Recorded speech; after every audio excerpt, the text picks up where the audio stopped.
Môre broeders en susters en kinders, vooraf enkele afkondigings.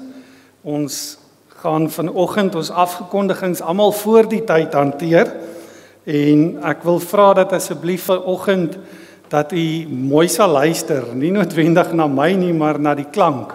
Ons is besig met 'n proefneming om te kyk of ons die klankprobleme kan uitsorteer.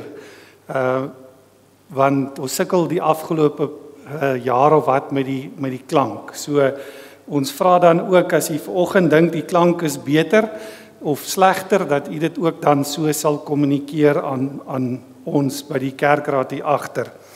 Dan ons afkondigings vanoggend wil ons begin deur vir almal wat die week verjaar die seën van die Here toe te bid.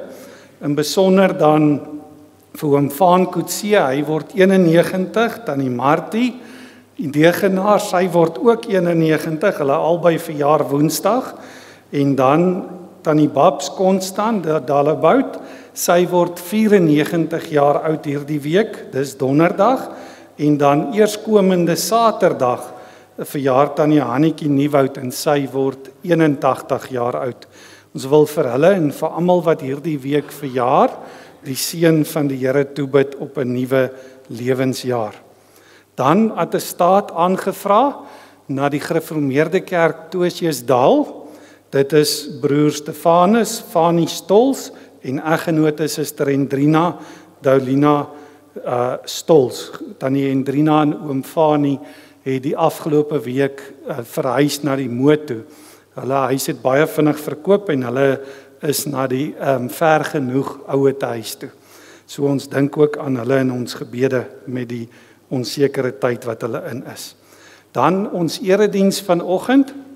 Die kollektes is vir die diens van barmhartigheid. By die deure gaan dit vir die emeritaatsversorging. So by die deure vanoggend emeritaatsversorging. En dan vanoggend na die diens is daar nie tee nie. Die susters het 'n afnaweek, so ons dink dat hulle ook 'n ruskans het en ons reël dit dan ook so dat daar vanoggend nie diens is of tee is na die erediens nie. Dit dan wat ons afkondigings vanoggend betref, ek gaan vra dat ons 'n oomblik sit en dan word ons stil voor die Here.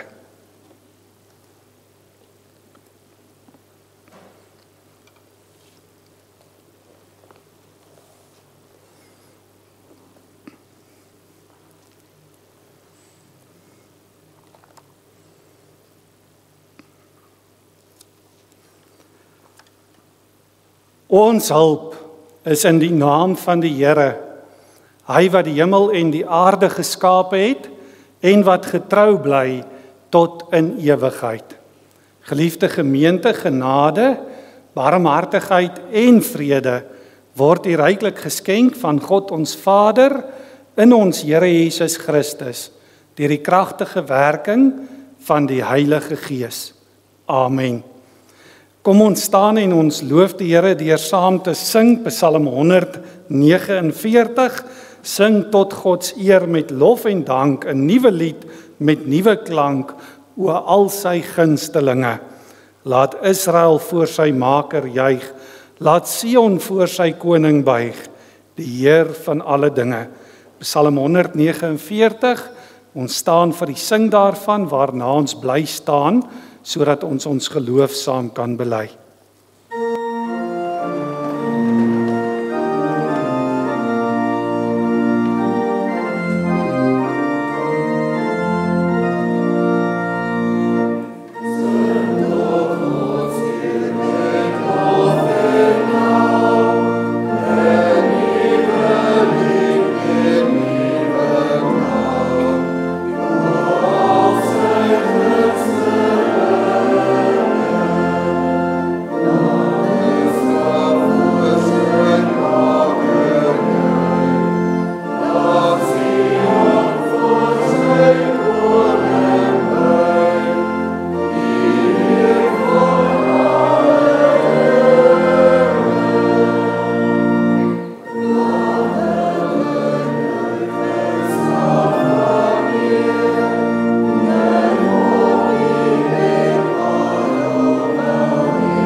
Ons bely ons geloof vanoggend en wanneer ons dit doen, dan doen ons dit weer saam met die kerk van alle eeue.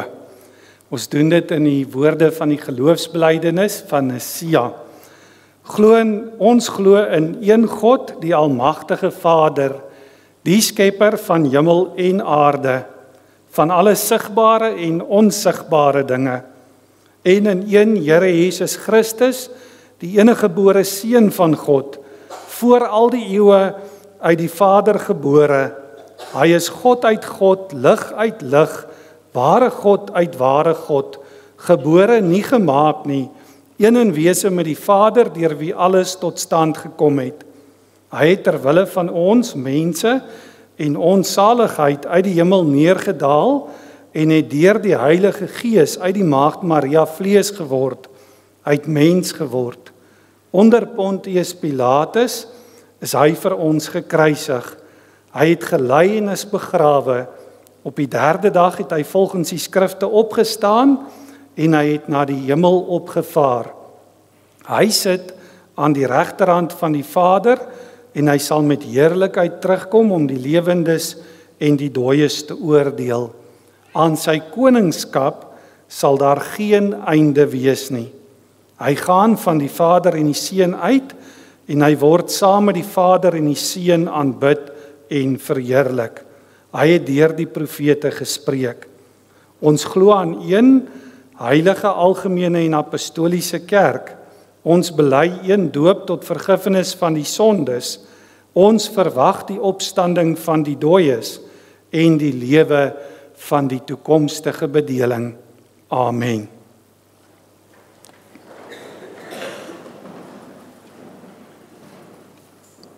Het is belangrik dat 'n mens ook daarop let dat ons glo ook dat ons in dankbaarheid moet leef vir hierdie kosbare geloof wat ons sopas bely het. Dat dit wat jy glo, dit wat in jou gedagtes is, jou kennis en jou vertroue, dit wat in jou hart is, moet oorgaan in dankbaarheid. En daarom is dit belangrik om te weet dat wanneer ons na dankbaarheid kyk in die Heidelbergse Katekismus, dan word allereers die wet van die Here behandel. En die vraag word gevra, hoe lui die wet van die Here? En dan staan dit, God het al hierdie woorde gespreek, Eksodus 20, vers 1 tot 17. Ek is die Here jou God, wat jou uit Egipte land, uit die slawehuis uitgelei het. Die eerste gebod, jy mag geen ander gode voor my aangesig hê nie. Die tweede gebod, jy mag vir jou geen gesneede beeld of enige gelykenis maak van wat bo in die hemel is, of van wat onder op die aarde is, of van wat in die waters onder die aarde is nie. Jy mag jou voor hulle nie neerbuig en hulle nie dien nie, want ek die Here jou God is 'n jaloerse God wat die misdaad van die vaders besoek aan die kinders, aan die 3de en aan die 4de geslag van die wat my haat, en ek bewys barmhartigheid aan duisende van die wat my liefhet en my gebooie onderhou. Die 3de gebod, jy mag die naam van die Here jou God nie ydelik gebruik nie, want die Here sal die een wat sy naam ydelik gebruik, nie ongestraf laat bly nie. Die 4de gebod, gedenk die Sabbatdag dat jy dit heilig, 6 dae moet jy arbei en al jou werk doen, maar die 7de dag is die Sabbat van die Here jou God. Dan mag jy geen werk doen nie, jy of jou seun of jou dogter, of jou diensknegt of jou diensmaag, of jou vee of jou vreemdeling wat in jou poorte is nie. Want in 6 dae het die Here die hemel en die aarde gemaak, die see en alles wat daarin is. En op die 7de dag het hy gerus. Daarom het die Here die Sabbatdag geseën en dit geheilig. Die 5de gebod, eer jou vader en jou moeder, dat jou dae verleng mag word in die land wat die Here jou God aan jou gee. Die 6de gebod, jy mag nie doodslaan nie.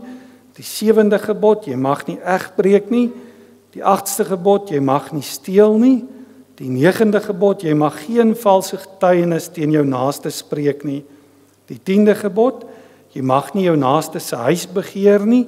Jy mag nie jou naaste se vrou begeer nie, of sy diensknegt, of sy diensmaag, of sy os of sy esel of iets wat van jou naaste is nie. Tot sover die wet van die Here. Hoe word hierdie gebooie ingedeel? In die 2 tafels waarop God dit vir Moses gegee het, waarvan die eerste in 4 gebooie ons leer oor hoe ons teenoor God moet gedra, maar die tweede in 6 gebooie oor wat ons aan ons naaste verskuldig is. Tot sover dan die wet van die Here. Kom ons antwoord daarop deur saam te sing Psalm 119 vers 42. Ons staan vir die sing daarvan waarna ons in gebed sal verenig.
Kom ons sluit die oë en dan bid ons saam.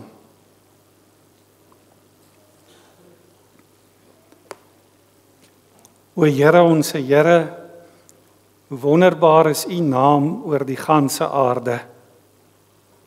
Ja, hoe groot is U. Ja, aan U liefde, aan U genade, aan U goedheid en U guns is daar geen einde nie. Trouwens, mense woorde ontbreek om ooit die volle lof daarvan te besing. Maar tog kry ons elke week die wonderlike geleentheid om dit te kan doen. Elkeen van ons met ons eie gebreke, ons eie tekortkominge, ons eie sondigheid. U sien ons steeds in liefde aan. En daarom wil ons U loof en prys. Wil ons U dank. Maar wil ons ook vra dat U deur die woord en deur die Gees elkeen van ons in ons geloof sal voed en versterk, sodat ons ook as dankbare mense sal lewe. Waar nodig is, gee vir ons bekering. Waar nodig is, gee vir ons volharding. Ja, help ons om te lewe tot die eer van U naam. Ons vra dit nie net vir onsself nie, maar ons gebed is ook vir al ons broers en susters in die geloof oor die wêreld heen versprei. Gee dat die heerskappy van ons koning Jesus Christus sigbaar mag word in ons lewens. En dit wat ons elke dag doen, dit wat ons elke dag sê, maar in besonder ook in dit wat ons dink. Ons vra dit want ons ken onsself as sondaar mense wat lewe deur U genade. En daarom dra ons aan U troue Vadersorg op, ook elkeen van ons broers en susters van hierdie gemeente wat siek is. Ons dra elkeen wat weens hulle ouderdom nie hier kan wees nie aan U troue Vadersorg op. En ons vra dat U ons almal sal troos met die wete, daar's niks wat ons van U liefde kan skei nie. Ons dink ook aan elkeen wat in hierdie tyd hartseer is, wat geliefdes aan die dood afgestaan het. Ons vra dat U daar ook die troos sal gee wat nodig is. Ons bid ook dat U kerk oor die wêreld heen sal seën, gee dat U kerk ook in liefde en in waarheid sal leef, en dat ons altyd die band wat U onder ons gelê het, sal koester. Ons bid dit in Jesus se naam. Amen.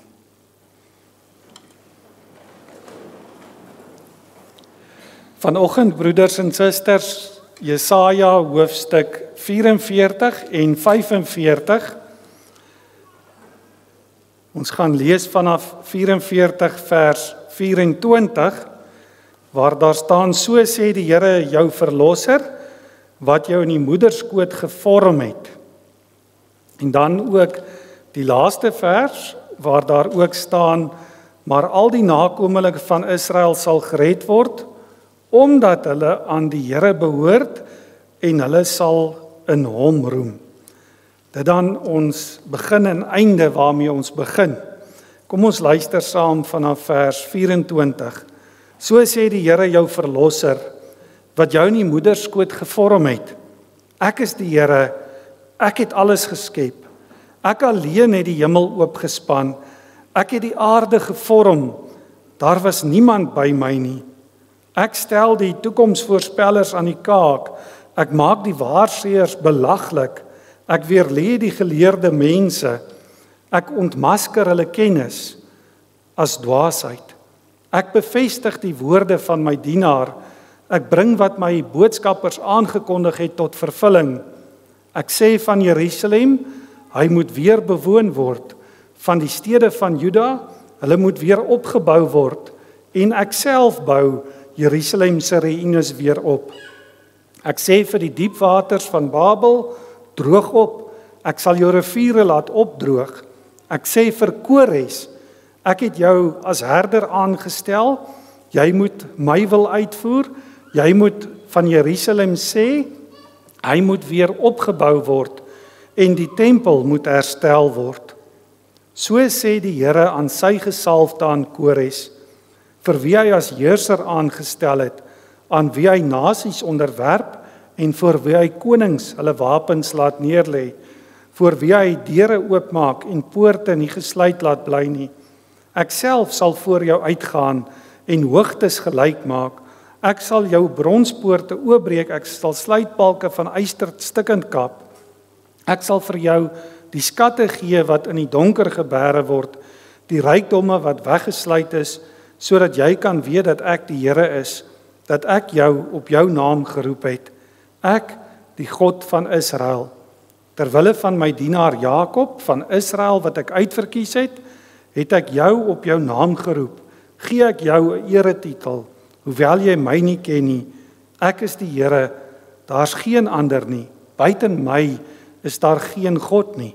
Ek rus jou toe vir jou taak, al ken jy my nie.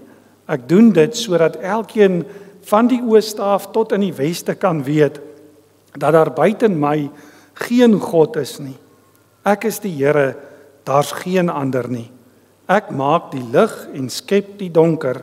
Ek gee voorspoed en ek skep rampspoed. Ek is die Here, ek doen al hierdie dinge.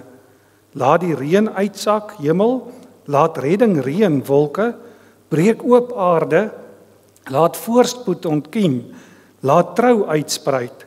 Ek is die Here, ek skep hierdie dinge.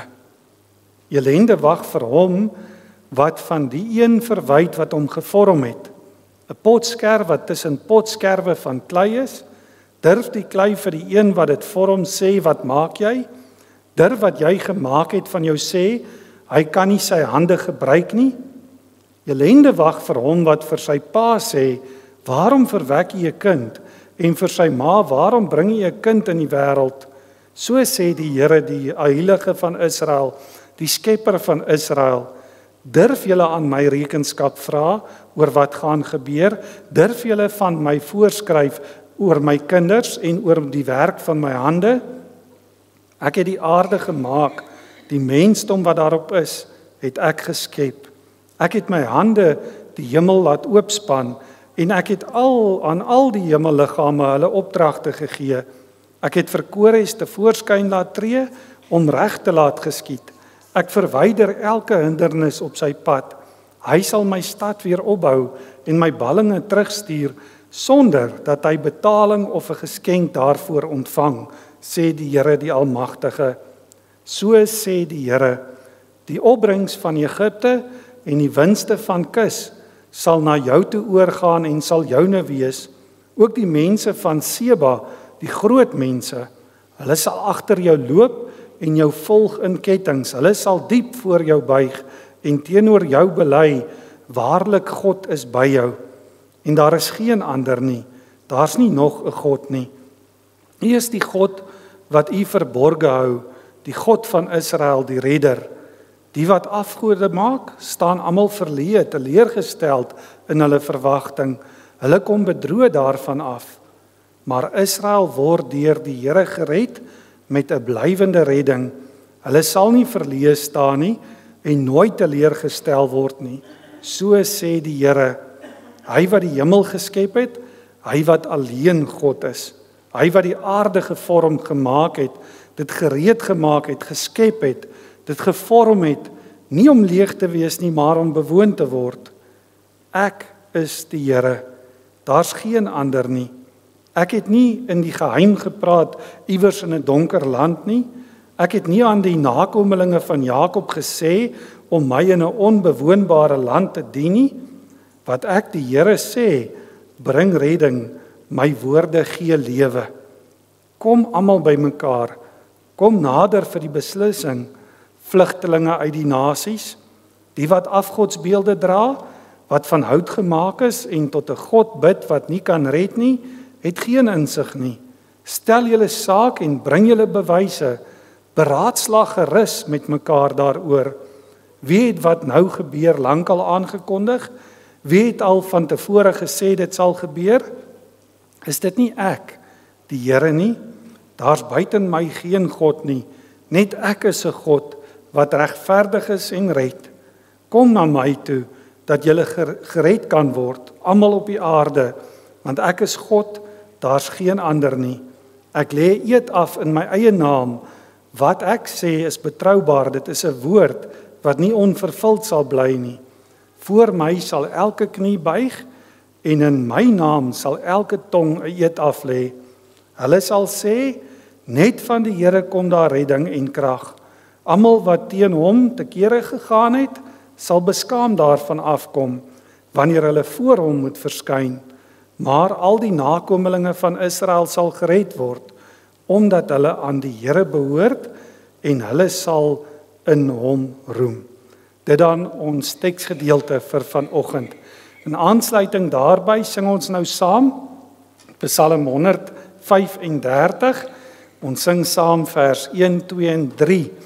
Luister 'n bietjie na vers 3. In die hoogte sit die Heer, daar doen hy wat hom behaag. Hy stuur sy bevele neer en sy wil geskied omlaag. See en aarde luister stil met die dieptes na sy wil. Kom ons sing saam Psalm 135 vers 1, 2 en 3 waarna ons weer ons sitplekke inneem.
Stel julle saak en bring julle bewyse.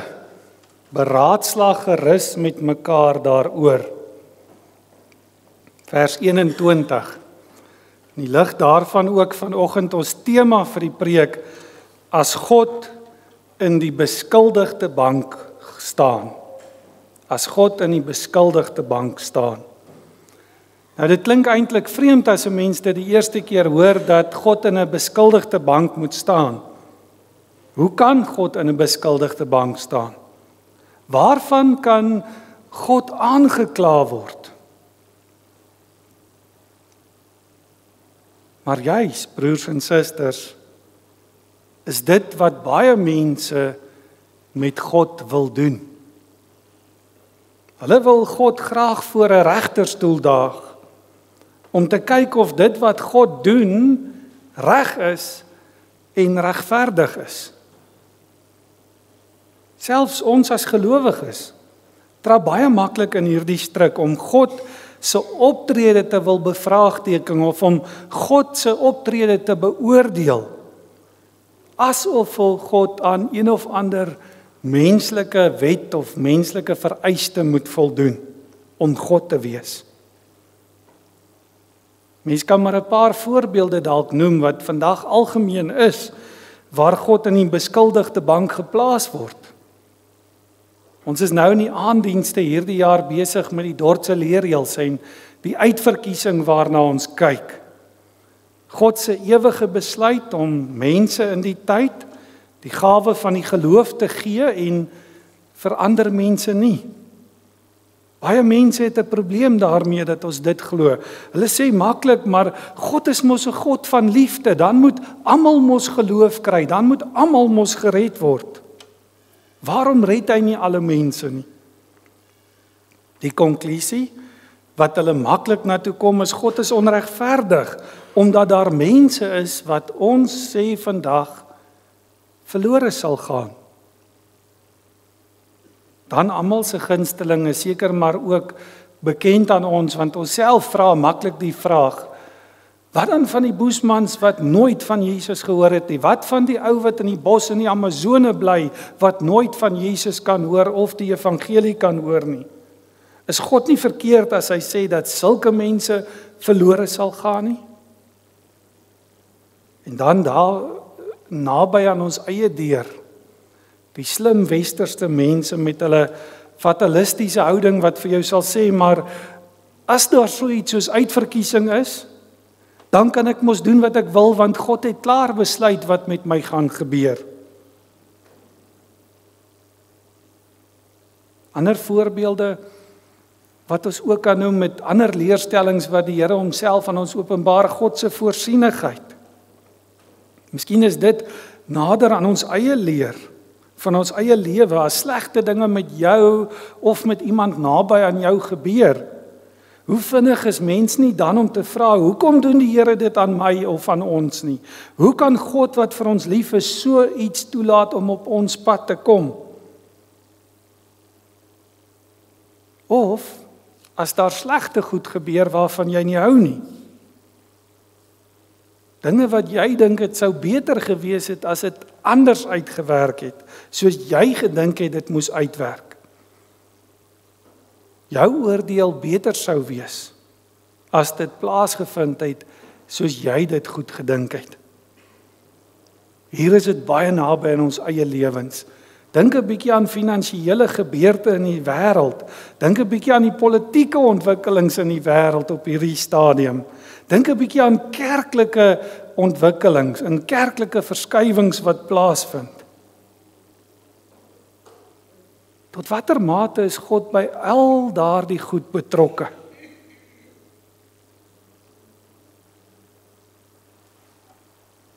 Maklik word gevra, hoekom het God dit so laat gebeur? En in al hierdie gevalle word God as te ware gevat en in die beskuldigde bank geplaas.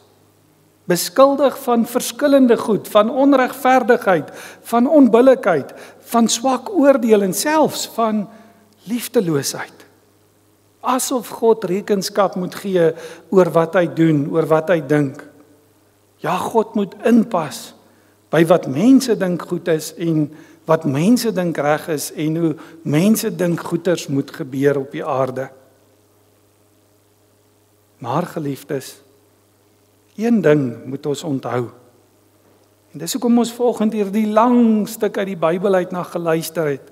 Want in hierdie stuk word dit vir ons beklemtoon, die Here alleen is God. Hy alleen is die Here. Hy alleen is die skepper van alles. Hy alleen is die onderhouer van alles. Hy alleen is die een wat die geskiedenis beheer, sodat alles wat gebeur aan sy doel sal beantwoord. En dis die goeie nuus. Daardie doel is die verlossing van sy kinders. Daarom begin en daarom eindig hierdie hele lang stuk waarna ons geluister het, juis om vir ons te sê, dit gaan oor die redding van God se kinders. Daar in hoofstuk 4 vers 24, ek is die verlosser. Hier in hoofstuk 45 vers 22, kom na my toe, dat jy gered kan word. Want wie gered wil word, uit al die onsekerheid van die wêreld, uit al die verskriklike dinge wat gebeur, moet na die Here toe kom, want hy is ons enigste verlosser. Dis juist die belangrike wat ons ook moet raak sien volgens die ironie eintlik van die hele saak. Wanneer jy God in die beskuldigde bank wil plaas, dan ontneem jy jouself van jou enigste troos.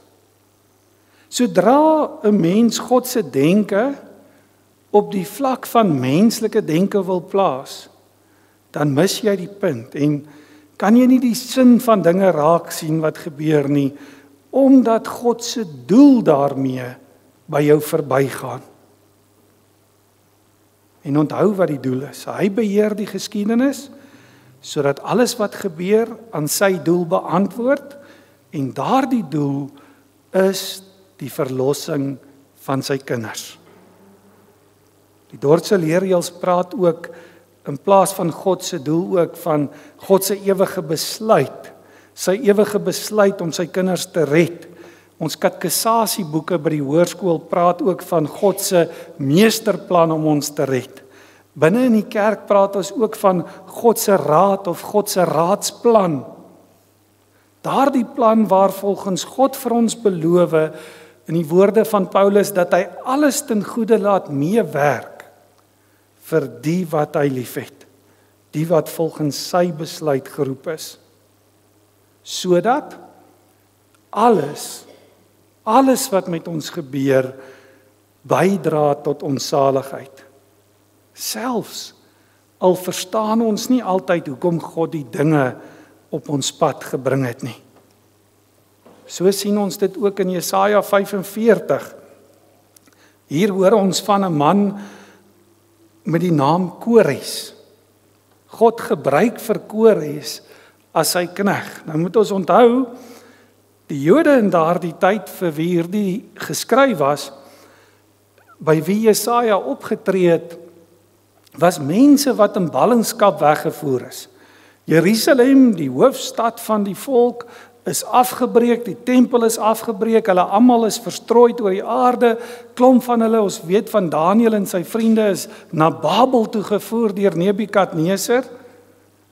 So hulle land bestaan nie meer nie, hulle het nie meer hulle eie koning nie, selfs die tempel waar hulle God aanbid het nie meer bestaan nie. Hulle is in ballingskap, in 'n vreemde plek, tussen vreemde mense, mens kan sê vreemde mense se slawe. Maar, hier kom God en dan sê hy, Kores is sy knegt. En ons onthou wie Kores was.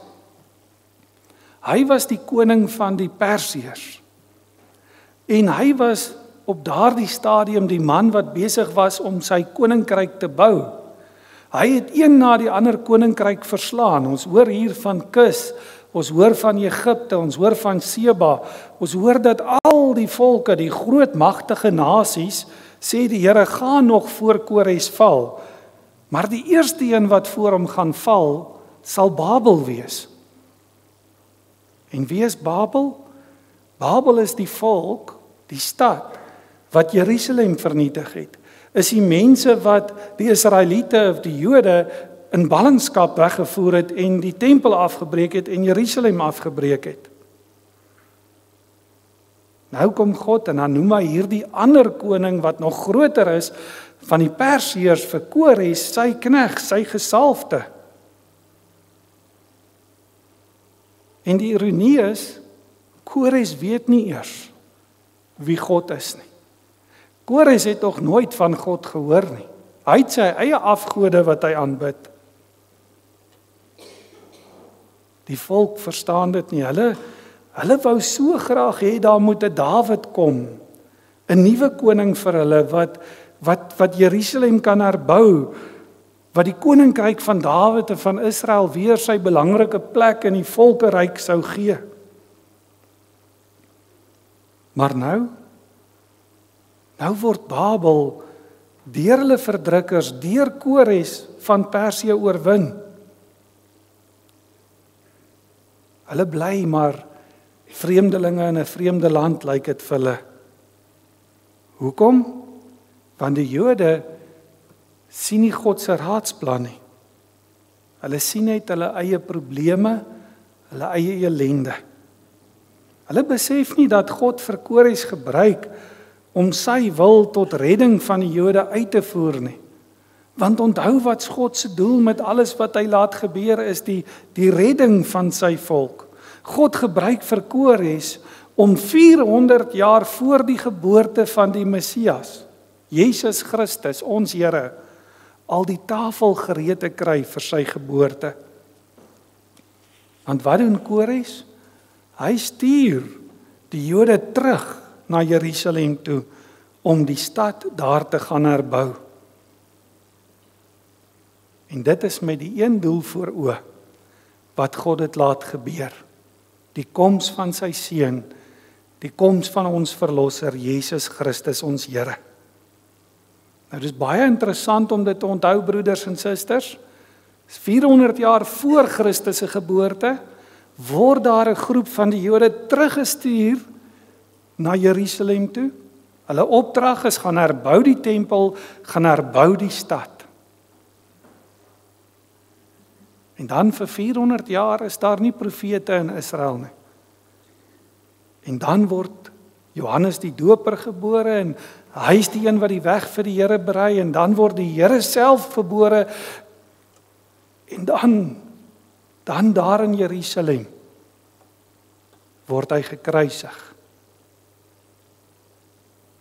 En 70 jaar na dit dan word Jerusalem weer afgebreek. Dit is interessant om dit te onthou, die geskiedenis te ken, te weet hier was Jerusalem afgebreek, God stuur vir Kores na 70 jaar wat hulle in ballingskap is om weer Jerusalem te gaan herbou, dan word die tempel herbou en dan kom Christus en 70 jaar na dit, dan word daardie Jode weer in ballingskap weggevoer en word Jerusalem en die tempel wat daar gestaan het weer 'n keer afgebreek. Want alles gaan vir God oor die middelpunt, oor Christus. Alles gaan oor die verlossing wat hy bring en so het ons dit vanoggend ook bely. Hy is die koning oor die konings van die aarde en sy heerskappy sal daar nie einde wees nie. Elke knie, sê Jesaja vir ons, sal voor hom buig en erken dat redding kom net van die Here af. En dis waarom ons ook, en ons sluit daarmee af, mooi moet dink oor wat doen jy wanneer jy God bevraagteken.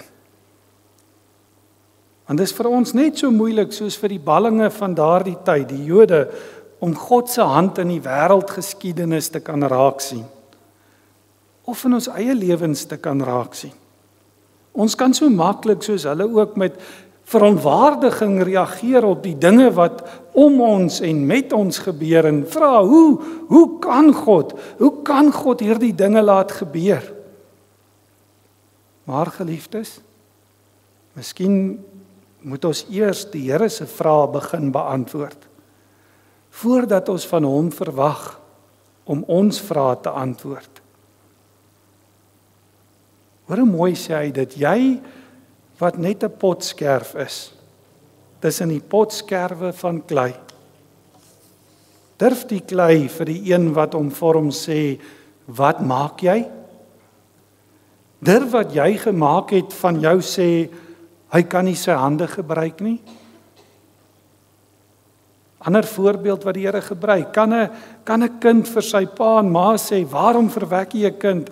Waarom bring jy 'n kind in die wêreld?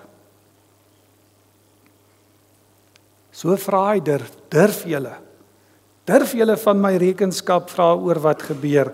Durf julle aan my voorskryf oor my kinders en oor die werk van my hande? Ja, sê hy, wie het wat nou gebeur al lankal aangekondig? Wie het al wat van tevore gesê dat dit sal gebeur? Is dit nie ek, die Here nie? Onthou dit, dis 'n saak van onmoontlikheid om die Here te bevraagteken voordat jy nie sy vraag geantwoord het nie. Want wanneer jy die Here bevraagteken, dan veroorsaak dit net groter hartseer en groter ellende vir die een wat God in die beskuldigde bank gaan plaas. Ellende, want as jy God daar wil laat staan om aan jou rekenskap te gee, dan laat jy nie net jou maker nie, maar ook jou enigste verlosser daar staan. Want onthou dit, God self is die enigste een wat die volle raad van God ken. En daardie raadsplan is 'n plan ter wille van sy kinders, ter wille van ons. God weet waarheen hy op pad is, al kan ons dit nie altyd self sien nie. Van ons vra God om hom te vertrou, om die pad te loop wat hy vir ons gebaan het, die pad van ons Here Jesus Christus. Daarom geliefdes, as ons kan afsluit volgende keer, voordat jy God in die beskuldigde bank wil plaas, dink 'n bietjie mooi, antwoord 'n bietjie God se vrae, want onthou, die oomblik wat jy dit doen, dan plaas jy jou enigste verlosser, jou maker, jou skepper in die beskuldigde bank. Hy wat vir ons sê dat hy alles vir ons ten goeie laat meewerk. Hy wat vir ons sy eniggebore seun gegee het om ons met sy kosbare bloed te kom red. Wat vir ons sê daar kan nie eens 'n haar van jou hoof val sonder sy heilige wil nie. Wat vir jou beloof dat alles, en as ons sê alles, dan bedoel ons alles in hierdie wêreld. Alles wat in hierdie wêreld gebeur, tot my saligheid sal dien.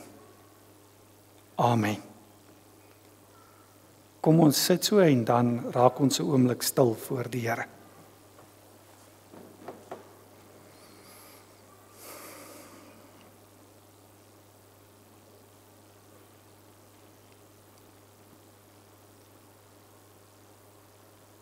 Kom ons dank saam.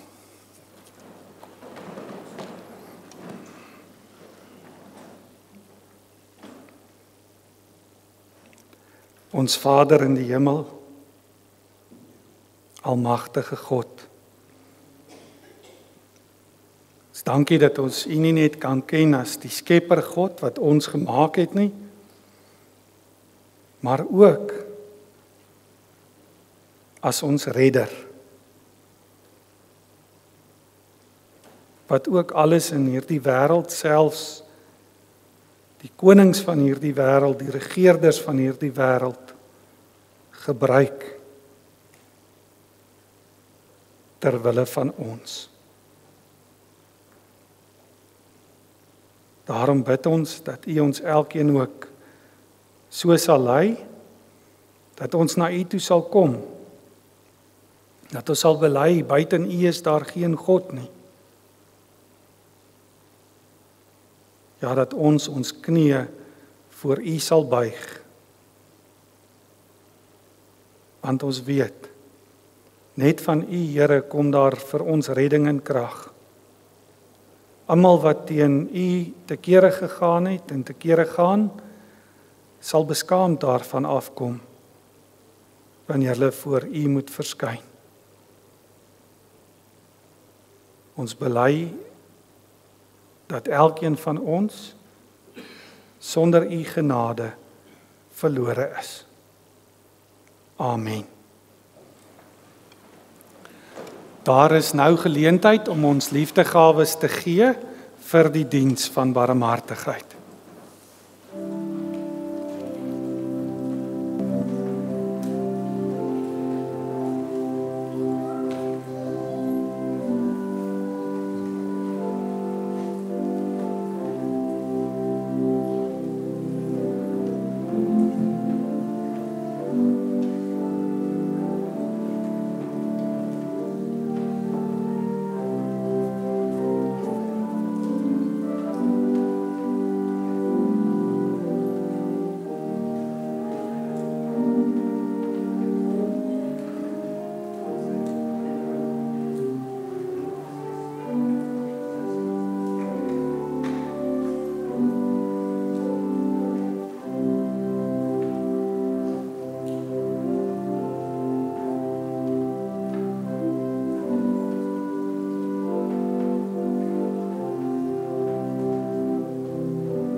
Wie hom wat met sy maker twis, wat waar hy net 'n potskerf is, Gods weg met hom gewraak het. Aardewerk en nietigheid kan dit sy maker ooit verwyd, dat hy hom so gemaak het. Maar nee, ons buig ootmoedig neer, ons wil die hoë hande eer wat ons so toeberei het. Ons in die hande altyd stel as kinders, Heer, die werk vertel, waardeur U ons verbly het. Kom ons sing saam die beruiming van Jesaja 45, ons sing saam daarvan vers 1 en vers 3.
ontvang die seën van die Here.